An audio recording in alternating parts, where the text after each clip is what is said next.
नमस्कार मित्रों, मैं हूं कुमार भवेश चंद और आप देख रहे हैं द इंडियन पोस्ट।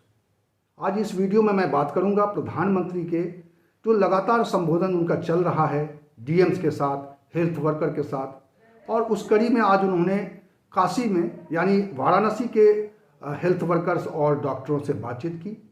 इस दरमियान वो भावुक हो गए, उनकी भावुकता कैमरे पर दिखाई दी और उसको लेकर तरह तरह की चर्चाएं चल रही हैं। उनके अपने लोग जो हैं, उनके अपने जो मंत्री हैं, उसको लगातार ट्वीट कर रहे हैं, उस वीडियो को ट्वीट कर रहे हैं जिसमें प्रधानमंत्री भावुक दिखाई दे रहे हैं, जिसमें लोगों के साथ जिस तरह की घटनाएं हुई हैं, लोगों की मौत हुई है, उस पर वो अफसोस जाहिर कर रहे हैं और ये सब बताते हुए वो भावुक हो गए। ये उनका पहला संबोधन नहीं था इस तरह का, ये एक लगातार कड़ी चलती आ रही है।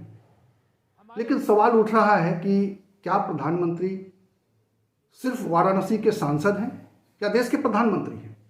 और अगर देश के प्रधानमंत्री हैं तो देश के बाकी हिस्सों में लोगों की जो मौत हुई है उसके लिए उनके मन में संवेदना क्यों नहीं जागी?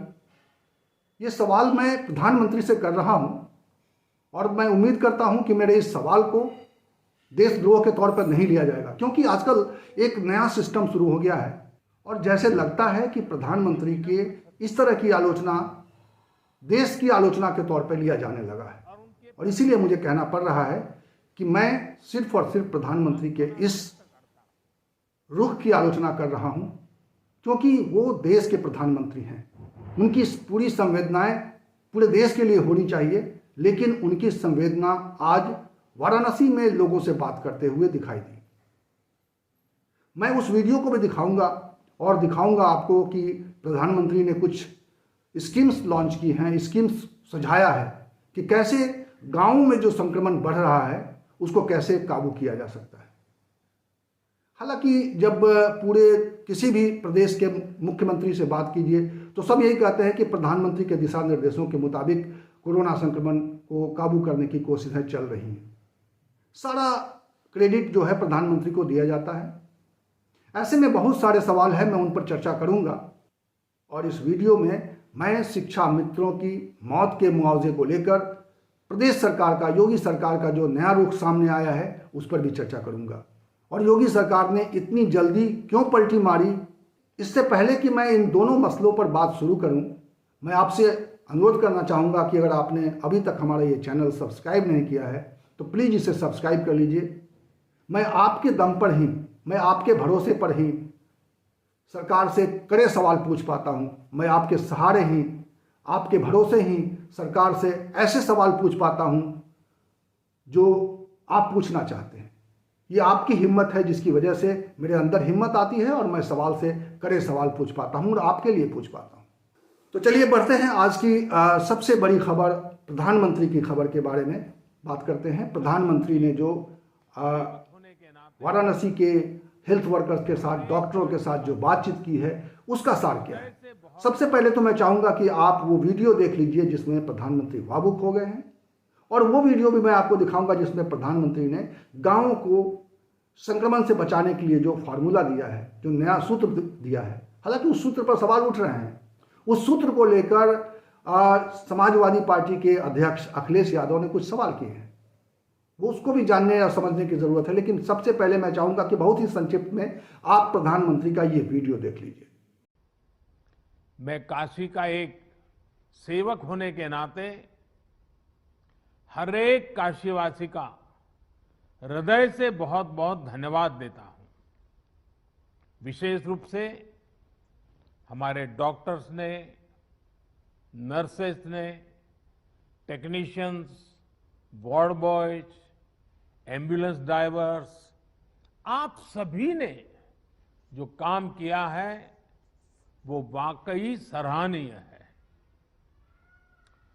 हालांकि ये महामारी इतनी बड़ी है कि आप सबके इस कठिन परिश्रम और असीम प्रयासों के बावजूद भी हम अपने परिवार के कई सदस्यों को नहीं बचा पाए। इस वायरस ने हमारे कई अपनों को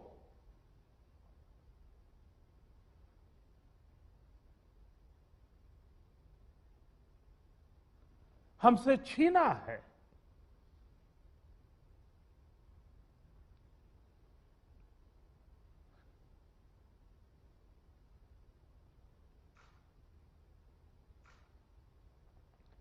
मैं उन सभी लोगों को अपनी विनम्र श्रद्धांजलि देता हूं और उनके परिजनों के प्रति सांत्वना व्यक्त करता हूं। साथियों, आपके तप से और हम सबके साझा प्रयासों से महामारी के इस हमले को आपने काफी हद तक संभाला है, लेकिन अभी संतोष का समय नहीं है। हमें अभी एक लंबी लड़ाई लड़नी है। अभी हमें बनारस और पूर्वांचल के ग्रामीण इलाकों पर भी बहुत ध्यान देना है। और अब मंत्र हमारा क्या होगा?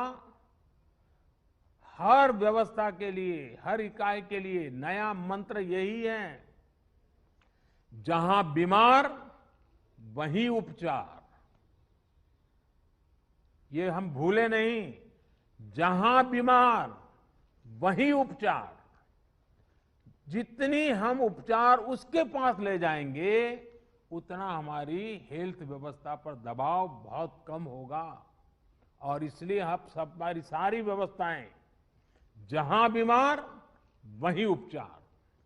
अगर देखा जाए तो प्रधानमंत्री का ये आज की जो बातचीत है वाराणसी के हेल्थ वर्कर्स के साथ, डॉक्टर्स के साथ, ये पहली कड़ी नहीं है। मैं पहले भी बता चुका हूँ, ये एक लगातार वो इस पर प्रयास कर रहे हैं कि वो इसको लोगों से बात करें और लोगों को मोटिवेट करने की कोशिश करें। इसमें एक सकारात्मक बात है, लेकिन सवाल साथ में ये भी उठता है कि जिस वक्त कोरोना के दूसरे फेज का कहर पूरे देश पर छाया हुआ था, मिड अप्रैल के बाद जिस तरीके से स्थितियां बेकाबू हो रही थी और देश में 5 राज्यों के चुनाव चल रहे थे, उत्तर प्रदेश में पंचायत चुनाव चल रहे थे, तब प्रधानमंत्री किस मोड में थे? इस वक्त हमारे स्क्रीन पर मैं आपको 28 अप्रैल के बाद के प्रधानमंत्री के वो सारे ट्वीट्स दिखाना चाहता हूं। आप देखिए कि प्रधानमंत्री ने 28 के बाद से जो ट्वीट्स उनके लगातार हैं, इस वक्त आपके स्क्रीन पर है, और लगातार उन ट्वीट्स में किस तरह के विमर्श थे। अगर देखा जाए तो 28 तारीख तक इस देश में ऑक्सीजन की कमी से लेकर अस्पताल में बेड्स की कमी, तमाम तरह के वेंटिलेटर, तमाम तरह के मेडिकल सहयोग की कमी और तमाम तरह की दिक्कतें सामने आ रही थी। हाहाकार मचा हुआ था। उस वक्त देश में चुनाव चल रहा था और सबसे दुर्भाग्यजनक बात यह है कि प्रधानमंत्री इस पूरे घटनाक्रम को शायद मौन देख रहे थे। और 25 तारीख के आसपास उनका एक मन की बात भी आया था, जिसमें भी उन्होंने हेल्थ वर्कर्स के साथ बातचीत करके उनको मोटिवेट करने की कोशिश की थी। लेकिन तब जो हालात थे देश में, तब जो कष्ट था भारत में और भारतीय जनता के मन में, तब जो ऑक्सीजन की कमी से लोग मारे जा रहे थे और उनके परिवार वाले बिलख रहे थे, ऑक्सीजन की कमी की वजह से अस्पताल के बाहर में लोग दम तोड़ रहे थे, उन सवालों पर प्रधानमंत्री ने कोई भी ट्वीट नहीं किया। उन सवालों पर प्रधानमंत्री ने किसी भी हेल्थ वर्कर को या किसी भी जिलाधिकारी को कोई निर्देश नहीं दिया। ये वो वक्त था जब प्रधानमंत्री से उम्मीद की जा रही थी कि वह देश के सामने आएंगे और इस पूरी समस्या पर, इस पूरे हाहाकार पर बात करेंगे, वो मोटिवेट करेंगे और वो अपने मुख्यमंत्रियों को निर्देश देंगे कि इसके लिए जो कुछ भी हो सकता है वो किया जाए।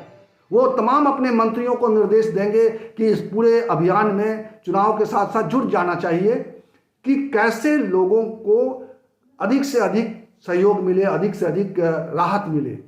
लेकिन शायद उस वक्त प्रधानमंत्री पूरी तरह से चुनावी मोड में थे।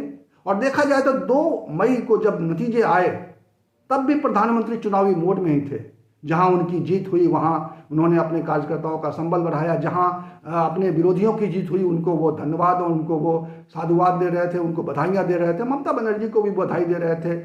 लेकिन इसके साथ साथ जो प्रधानमंत्री की ओर उम्मीदें लगी थी, प्रधान सेवक की ओर जो उम्मीदें लगी थी देश की, वो पूरी नहीं हो पा रही थी। वो इस वक्त वो रुदन के रूप में हमारे सामने आ रहा है, इस वक्त वो उनकी भावुकता के रूप में हमारे सामने आ रहा है। तो मुझे लगता है कि इसको लेकर कई तरह के सवाल भी उठने वाजिब हैं। और प्रधानमंत्री की आलोचना इसीलिए हो रही है, और प्रधानमंत्री की ही आलोचना हो रही है, देश की आलोचना नहीं हो रही है। मैं बार बार कह रहा हूँ, ये प्रधानमंत्री की आलोचना है, और ये आलोचना इसलिए है कि वो इस चीज़ को समझें, क्योंकि देश ने बहुत ही उम्मीद के साथ, इतने प्रबल जनमत के साथ किसी सरकार को चुना है, और एक बार नहीं दूसरी बार चुना है। ये उनका दायित्व है कि देश के हर नागरिक को लगे कि वो उनका प्रधानमंत्री है और वो उनकी चिंता करता है। क्योंकि अब सोशल मीडिया के दौर में जब आप इतना करीब लोगों को पाते हैं, जब इतना संवाद करने के अवसर आपके सामने होते हैं, तो लोग उम्मीद भी उसी तरह से करते हैं, ज़्यादा उम्मीद करते हैं। आपके ट्वीट्स की चर्चा इसलिए होती है मीडिया में, क्योंकि आप जब ट्वीट्स करते हैं तो उससे न केवल देश में एक मैसेज जाता है, अब जब आप मन की बात रखते हैं तो पूरा देश सुनता है और समझने की कोशिश करता है। ये ठीक है कि विपक्षी दल आपकी आलोचना करते हैं, लेकिन देश के साथ संवाद करने का जो अवसर आपको मिला है, और उस संवाद के अवसर को आपने जिस तरीके से उस अवसर का इस्तेमाल किया है, वो भी एक विलक्षण है। और उस विलक्षणता को बनाए रखने के लिए ज़रूरी है, ये संवाद बनाए रखने के लिए ज़रूरी है कि आपके हर काम की आलोचना होगी, आपके हर जो आप करेंगे उसकी समालोचना होगी और उस पर चर्चा होगी। खैर, जो इस वक्त जो सबसे बड़ी चिंता है, वो बड़ी चिंता दो स्तर पे है कोरोना को लेकर। पहली चिंता है कि ग्रामीण क्षेत्रों में जो कोरोना का संक्रमण बढ़ता जा रहा है, उसको कैसे रोकथाम हो उसकी, और इसकी चिंता विपक्ष भी कर रहा है।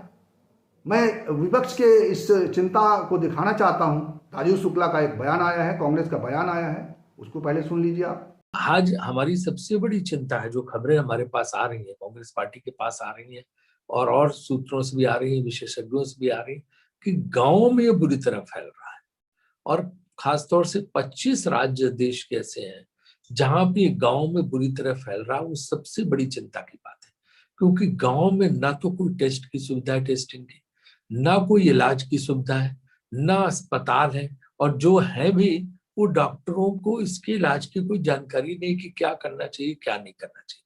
मानिए कि इंफ्रास्ट्रक्चर जो है इलाज का या ट्रीटमेंट का या हॉस्पिटल्स का बिल्कुल गांव में बहुत कम है, और गांव में ये पहुंच चुका है। ये सबसे बड़ी चिंताजनक बात है। अच्छी बात है कि प्रधानमंत्री जी ने भी अपने सुबह के जो डीएम कॉन्फ्रेंस थी उसमें बात रखी कि गांव में फैल गया। इसका मतलब सरकार को पता है कि गांव में फैल चुका है। अब ये सबसे बड़ी चुनौती आज हमारी आ जाती है कि गांव को हम कैसे बचाएं। उस और दूसरी चिंता है संक्रमण के अलावा कि वैक्सीनेशन, कितना अधिक वैक्सीनेशन कैसे तेज किया जाए, वैक्सीनेशन की गति कैसे तेज हो, यह भी एक चिंता का विषय है। और यह चिंता इसलिए भी है कि अधिक से अधिक वैक्सीनेशन के बाद ही हम सब अपने आप को सुरक्षित महसूस कर सकेंगे।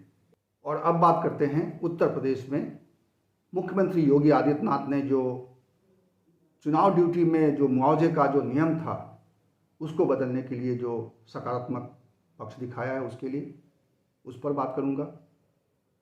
ये बहुत ही अच्छा हुआ कि मुख्यमंत्री योगी आदित्यनाथ ने बहुत ही जल्दी अपने पिछले स्टैंड को बदलते हुए ये नया स्टैंड लिया है कि इसकी समीक्षा की जाएगी। मुआवजे के जो नियम हैं, जिस गाइडलाइन को चुनाव आयोग ने सामने रखा और उसके आधार पर मात्र 3 शिक्षकों को मुआवजा देने की बात कही, और उसकी वजह से एक बड़ा शिक्षक वर्ग आहत हुआ, आक्रोश में आया, और उसको लेकर तमाम तरह की रिपोर्ट छपी मीडिया में। अब सवाल उठता है कि मुख्यमंत्री योगी आदित्यनाथ ने इस बारे में इतनी जल्दी फैसला क्यों बदला। अगर उनका फैसला था, यह तो संभव नहीं है कि उनके फैसले के बगैर बेसिक शिक्षा मंत्री ट्वीट कर दें और लोगों को बता दें कि चुनाव ड्यूटी के दौरान सिर्फ और सिर्फ 3 शिक्षकों की मौत हुई है और सिर्फ 3 शिक्षकों को मुआवजा दिया जाएगा, बाकी शिक्षकों की मांग को ऐसे ही छोड़ दिया जाएगा। ये तो मुख्यमंत्री की सहमति के बगैर ऐसा नहीं हो सकता है। यानी उस फैसले में मुख्यमंत्री की सहमति थी और बाद में मुख्यमंत्री को लगा कि यह फैसला ठीक नहीं है, यह फैसला न्यायपूर्ण नहीं है और इसीलिए उन्होंने अपना यह फैसला बदला। लोकतंत्र में इस तरह के दबाव काम करते हैं। इस पर बहुत ज़्यादा बातें हुई, इस पर सियासी दलों का रुख और उनके तेवर सामने आए, इस पर शिक्षक संगठनों का विरोध सामने आया और इसीलिए मुख्यमंत्री योगी आदित्यनाथ ने अपने पुराने फैसले को बदलने का फैसला किया। एक और वजह इसमें और दिखाई देती है, वो ये कि आने वाले समय में चुनाव बेहद करीब दिखाई दे रहे हैं। 2022 के चुनाव इस वक्त जब हम बात कर रहे हैं तो मई आधा महीने से ज़्यादा बीत चुका है। अगले 6 महीने बाद ही एक तरह से प्रदेश चुनावी मोड में चला जाएगा और चुनाव से इतना पहले इस तरह का विवाद, इस तरह का असंतोष किसी भी सत्ताधारी दल के लिए मुश्किलें पैदा कर सकता है। यह निश्चित रूप से यह दबाव भी मुख्यमंत्री के ऊपर काम कर रहा था और यह भी मुख्यमंत्री के ऊपर दबाव था कि विपक्षी दल इसको मुद्दा बना देंगे, शिक्षक वर्ग नाराज हो जाएगा, जो एक बहुत बड़ा वर्ग है। बेसिक शिक्षा मंत्री तो हर बात में कहते हैं कि 6 लाख शिक्षक का एक बड़ा परिवार है, तो यानी 6 लाख शिक्षकों के उस परिवार को वो नाराज नहीं करना चाहते हैं। अगर देखा जाए तो अब उसको 4 से अगर गुना कर दें तो 24 लाख लोगों की नाराजगी सत्ता पर भारी पड़ सकती है। शायद मुख्यमंत्री के ऊपर ये भी दबाव रहा होगा। लेकिन चलिए, लोकतंत्र में ये दबाव अगर कोई समझता है तो ये अच्छी बात है। लोकतंत्र इसी तरह के दबावों में, इसी तरह के प्रभाव में चलता है, क्योंकि जनमत इसी को तो कहते हैं। जनता की जो राय होगी उसके हिसाब से सरकार चलेगी। जनता की जो मांग होगी, जनता को जिसमें संतोष होगा, सरकार वही फैसला करे, तो उस सरकार को लोकप्रिय सरकार कहते हैं। और हम उम्मीद करते हैं कि आने वाले समय में इसके लिए जो कमेटी बनाई गई है, जो इस मुआवजे के नियम में संशोधन करेगी, उसमें इतना स्कोप जरूर रखेगी कि इससे किसी को इंसाफ मिलने में दिक्कत ना हो। सरकार के पास पूरा तंत्र है जिसमें अगर कोई गैर वाजिब तरीके से कोई मुआवजा लेना चाहेगा तो संभव नहीं है। इसलिए सरकार को अपने पूरे तंत्र का इस्तेमाल करते हुए इस पूरे मामले में साफगोई से, बिल्कुल सफाई से और पारदर्शिता के साथ इसकी एक नई सूची तैयार करनी चाहिए और उन सभी लोगों को मुआवजा मिलना चाहिए जो सचमुच चुनाव ड्यूटी के दौरान संक्रमित हुए और घर पर आकर उनका संक्रमण बढ़ा और मारे गए। यह जांचना कोई बहुत हाई टेक्नोलॉजी इसकी ज़रूरत नहीं है। इसकी जांच हो सकती है और सरकार के पास इसका पूरा तंत्र है और हम उम्मीद करते हैं कि सरकार अपने इस तंत्र का इस्तेमाल करते हुए पूरी पारदर्शिता के साथ इंसाफ करेगी। हर एक व्यक्ति के साथ इंसाफ होगा और मैं उम्मीद करता हूं कि शिक्षक संघ आखिर तक इस इंसाफ को पाने के लिए प्रयत्नशील रहेगा, तभी ये अधिक से अधिक लोगों को इंसाफ मिल पाएगा। इस वीडियो में इतना ही। अगले वीडियो में इसी तरह की खबरों के साथ, इसी तरह के मुद्दे के साथ, इसी तरह की चर्चा के साथ मैं आपसे फिर मिलूंगा। तब तक के लिए नमस्कार।